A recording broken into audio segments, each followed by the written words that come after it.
Hey guys, welcome back to my channel and welcome to today's episode. So today I'm going to be sharing with you everything that we've done to our house so far and everything that we still have yet to do. Our house is pretty old. I think it was built in the 1940s, early 1940s, I believe. So it is really old.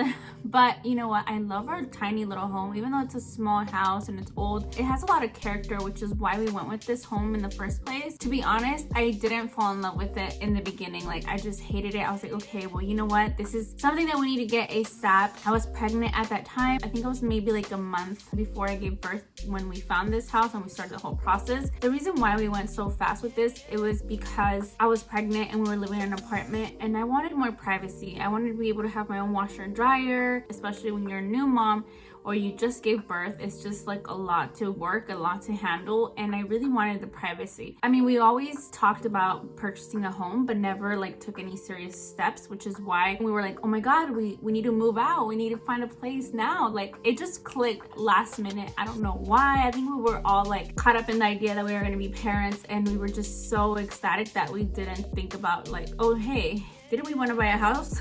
This house was within our budget and it was just fast. What is meant to be is meant to be, you guys. Our offer was accepted. I gave birth 2 or 3 weeks after we moved in. So it was just like lots of blessings all in one, it was just an amazing year. And I'm so grateful that even though my house is really small and old, it's perfect for us. I love our little home. Like, trust me, if I could, I would just pick up my little house and move it to like the top of a hill or something, because that's my dream. I really want to live like out in the country. My dream would be like to live out in the hill or in the middle of a forest, but we'll see how everything goes. I mean, if we work hard enough, our goals can be made realistic. So let's start off with the front of the house, the front porch of the house. You guys, the exterior of the house was not the prettiest. I didn't like it. When I first saw it, I was like, oh no, this is ugly. What are we doing here? Like, I wasn't looking at the full picture. Every house has its own character and you can embrace that. You just need to take a really good hard look at it and look for options and ideas, inspiration, just so you can see how you can transform a place. We transformed our front porch massive. I am so proud of what we've done to our house, especially the front porch. It's just beautiful in my opinion. I love it. It's my taste. It's everything that I love. So in the front porch of the house, it had a random gate. It just had like maybe the front yard was gated, but not the whole property, which is kind of weird. So it left the driveway alone. And while the driveway was alone, it kind of looked like the driveway was our neighbor's driveway, if that makes any sense.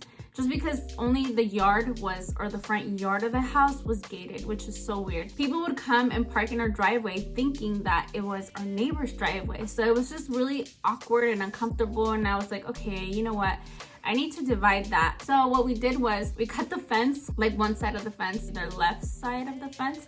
We cut it and we just moved it over to the other side of the driveway. And then we added a new picket fence and just brought it long enough to kind of like meet where the rest of the iron fence would be, because we didn't want to add a whole iron fence to the whole yard or the whole property of the driveway. Even though it's gated, it doesn't give you enough privacy. So that's why we went with the picket fence and then just the iron fence, because we didn't want to spend much money. It was just kind of like a little trick that we did right there, and it actually made our whole property look much wider and more open. I was really happy with it. Just moving that over saved us a ton of money. Speaking of removing, we removed a bunch of random stumps that we had in the front yard. They were random bushes. It just grew leaves, but in an awkward angle and direction. They had no flowers whatsoever, which is why I just decided, hey, let's get rid of these. We also removed a big, massive tree that was covering the front house. It was just it was a shady tree. Like, I liked that it was shady, but it just hit the house. It made it look dark. We also removed the grass. We used to have grass, but not really grass. It was more like weeds. Since we have a watering schedule here where we live,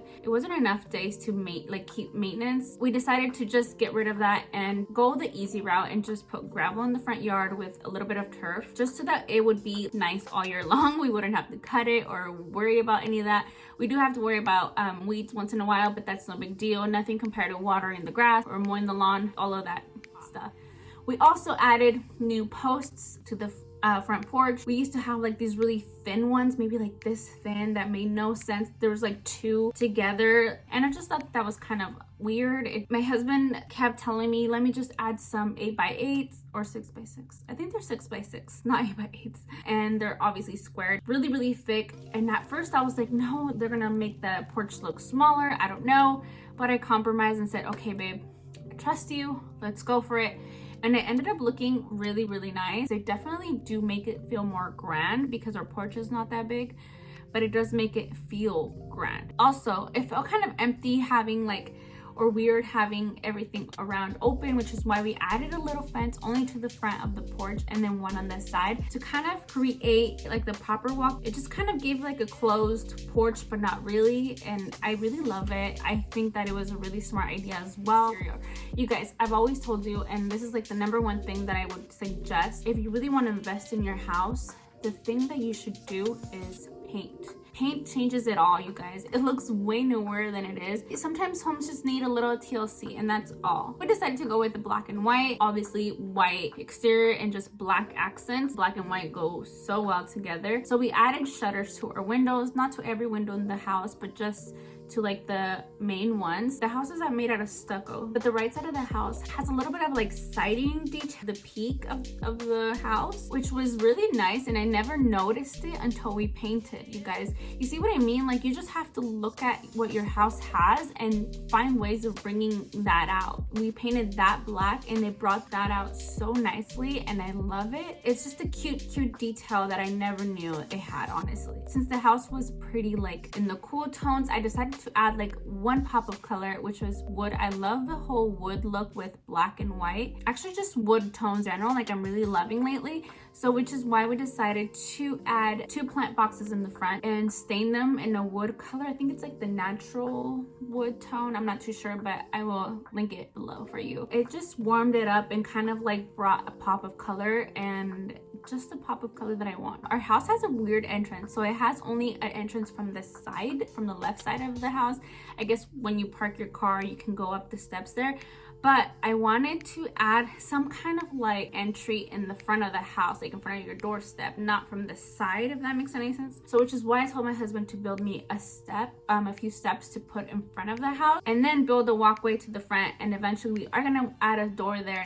We don't have a gate there yet, but I love that I added those steps there because it was just kind of like missing something. I love that accent. I think that it really made the entryway pop. Now, what we still have to do to the front yard, it's not that much, honestly. I think all we have to do is add the little gate, because apparently I didn't know, but I guess it's illegal for the mail carrier to open your gate. You're supposed to leave it automatically unlocked or open for them, which is why I wanted to add a little one in the front of the house, which is kind of like I said, I created a walkway. That's pretty much all we have to do, and obviously like maybe add some plants, which is good because our house looks like it's finished already from the front. Yeah, that is everything that we've done to our house so far. Obviously we have stuff in the backyard that we have done, but we're still working on it. We have done a couple things to the backyard, a lot of things actually, but I want to make it into a video of its own, which is why I'm not going to incorporate the backyard in this video. I hope that you guys enjoyed this video. I know it's really